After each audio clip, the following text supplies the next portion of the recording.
Hello and welcome to the second part of episode 6 in our series, the Failure Chronicles. As I promised in the first segment of this episode, in this part we are going to listen together to one imaginary conversation with a digitalized version of Avicenna, the eminent Persian scholar. To create this interview, I asked two different AI models to examine Avicenna's thoughts, ideas, and works, mastering them thoroughly. Then, based on that knowledge, they placed themselves in Avicenna's shoes and responded to our questions from within his mind, essentially answering us with Avicenna's own wisdom. Let's join in and experience this dialogue together.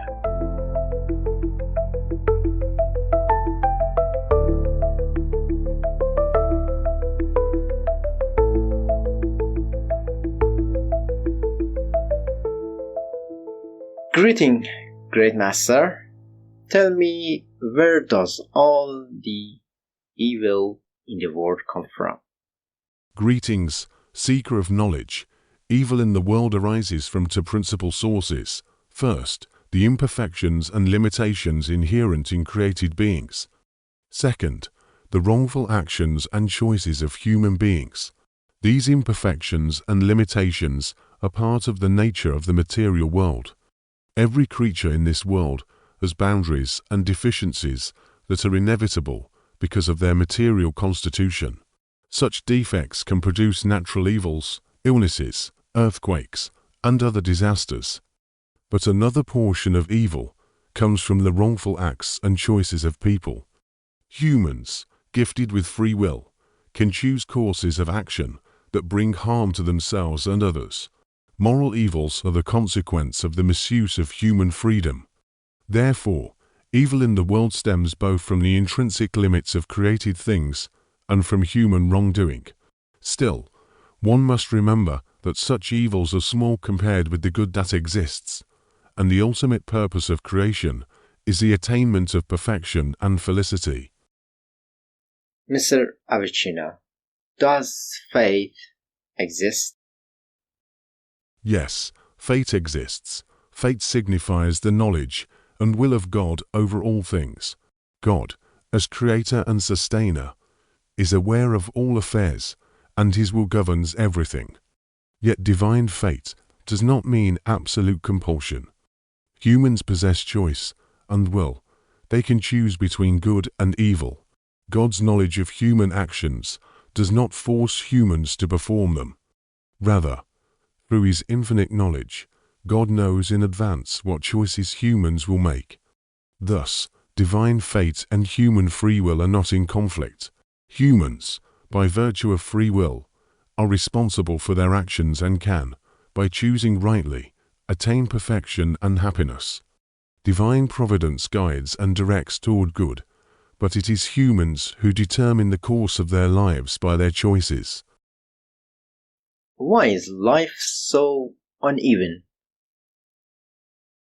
Life in this material world is uneven and full of trials because of the nature of the world itself.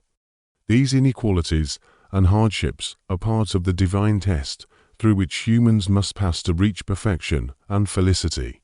Life is arranged so that by confronting difficulties, humans bring their capacities and talents into play and grow. Challenges are opportunities to strengthen will, patience, and faith. Moreover, the unevenness reminds us that this material world is not perfect or eternal. Our ultimate goal is the hereafter and everlasting bliss. These trials help us remember to rely on God and seek his assistance. Therefore, the hardships of life belong to divine wisdom and help us advance toward perfection and felicity. When I fail in life, am I the only one who has failed? Am I an unworthy person while others never fail like me? Know that failure is part of every human life. none is exempt. All human beings face failures and setbacks. Such failures do not denote unworthiness. Rather, they are opportunities for learning and growth. Failures remind us of our imperfections and limitations and of the need for effort. Each failure may teach a valuable lesson that leads to greater success. The important thing is not to despair, but to continue with determination and perseverance. Many of the greatest scholars, philosophers, and successful people in history suffered many defeats, yet through perseverance and faith they overcame them and achieved success. So accept failures as part of the journey, and use them to strengthen your will and knowledge. Every failure can be a rung on the ladder that leads to larger achievements. Master Avicenna, have you yourself experienced a great failure that deeply distressed you? Yes, I, too, faced failures and great disappointments that caused me deep sorrow. One such episode was when I had to flee Bukhara because of political disputes and courtly jealousy. I sought refuge in various towns. That period was extremely hard.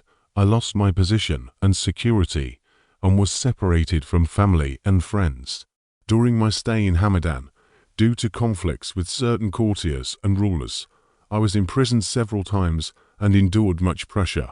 Those experiences were bitter and difficult, but by trusting in God and through firm resolve, I managed to overcome them and continue my scholarly and philosophical work. These failures reminded me that life is full of trials, but with faith and perseverance, one can overcome and reach success. Each failure can be an invaluable lesson, directing one toward perfection and felicity. As a philosopher, if you were to act precisely according to your philosophy, what steps would you take after experiencing a major failure? If I were to act strictly according to the philosophy I teach, after a failure, I would undertake the following steps. 1. I would examine the causes of the failure and learn the lessons it offers. This helps me to avoid repeating mistakes and to prepare better for the future. 2. I would accept the failure as part of life and put my trust in God, seeking His help to overcome the difficulty. Faith brings tranquility and inner strength. 3. Using the lessons learned, I would create a new plan and resume my efforts with determination. I would use failures as stepping stones toward success. 4. I would seek counsel from others and benefit from their experience and knowledge. Collaborating and listening to other perspectives often reveals better ways forward. 5. I would keep my hope and motivation, remembering that each failure can be an opportunity for growth. With a positive outlook, I would continue striving to improve. These measures help one to emerge stronger and more experienced after failure, and to progress toward one's goals. Suppose I fail because of the unstable nature of life and the forces of chance and evil. That is, I'm not necessarily to blame. How should I cope?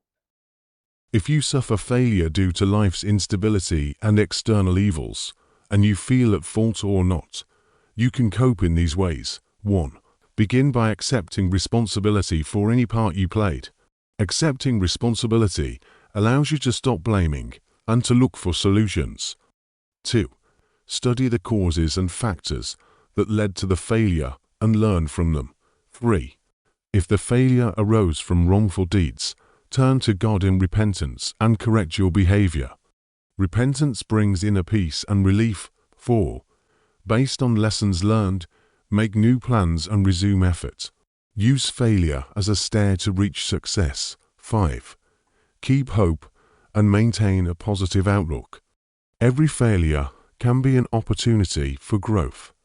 6. Consult others and draw on the support of friends and family. Sharing your burden can reveal solutions you might have missed.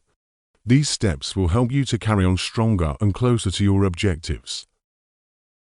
If you would teach me a method to cultivate greater acceptance of life's events and troubles, what would you tell me?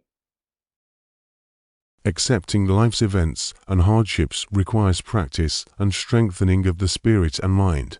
To cultivate acceptance, do the following. 1. Set aside time each day to reflect on life and its occurrences. This brings clarity and calm. 2. Remember that every event carries a wisdom that may be beyond immediate understanding. Trust in God's wisdom, and you will find greater peace. 3. Train yourself in patience when confronting difficulties. Patience enables calm and better solutions. 4. Instead of fretting about the past or the future, attend to the present. Living in the moment helps reduce anxiety. 5.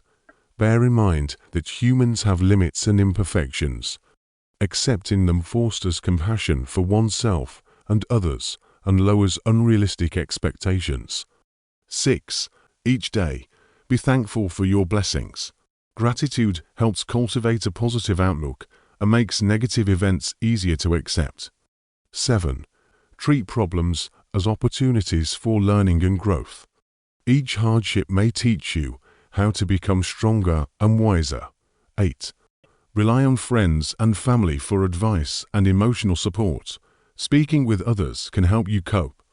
These practices will foster greater acceptance and allow you to continue with peace and confidence. Why are humans imperfect? Why are we not complete? Humans possess limitations and imperfections because of their material nature. These limitations serve divine wisdom and the design of the world. The reasons include: 1. Material composition. Humans are composed of body and soul. Matter, by its nature, is limited and cannot achieve absolute perfection alone. 2. A test and trial.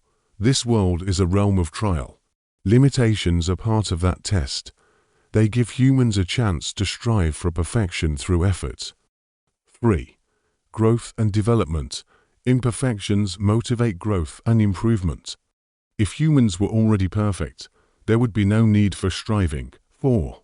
Interaction and cooperation. Our limitations make us rely on one another, fostering social bonds and collective progress. 5. Experience and learning. Limitations allow for learning through experience, which leads to better solutions and maturity.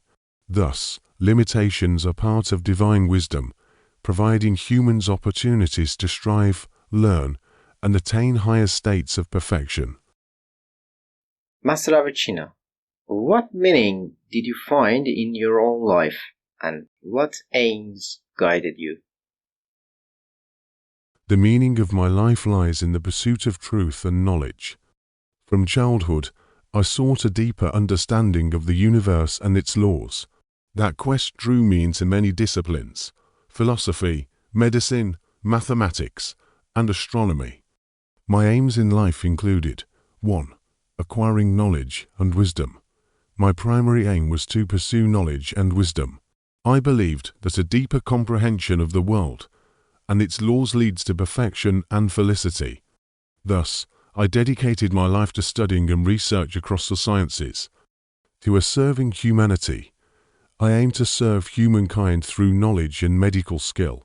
By writing treatises, such as the Canon of Medicine, and treating patients, I sought to improve human health and welfare. 3. Integrating philosophy and religion. I strove to harmonize Greek philosophy with Islamic teachings and to build a philosophical system that could answer deep human questions and guide a better life. 4. Teaching and training students.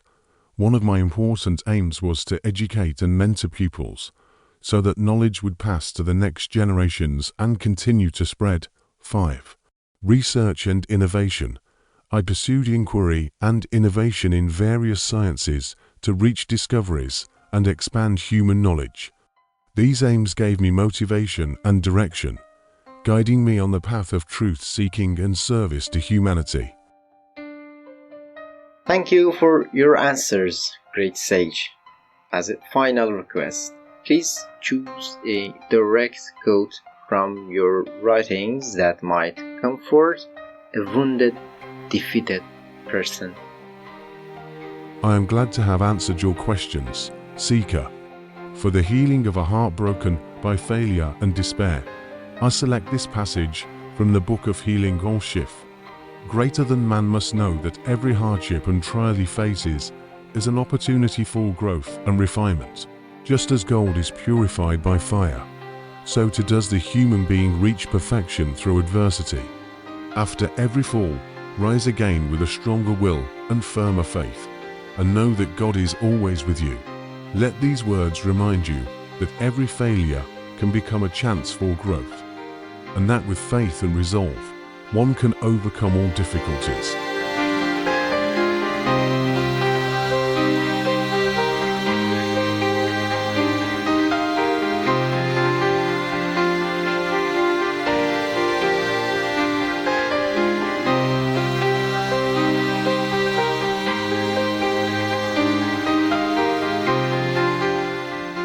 Thank you for listening to this episode of the Failure Chronicles. This was my conversation with the digital incarnation of the sage, and I tried to ask him questions related to today's theme. Master Avicenna had an enormous influence in his time in science, knowledge, and society, aspects we did not address here. In any case, that brings us to the end of this episode. I hope you enjoy it. I would be glad to read your comments below or receive your feedback by email. Thank you for watching me. Until next time, take care and farewell.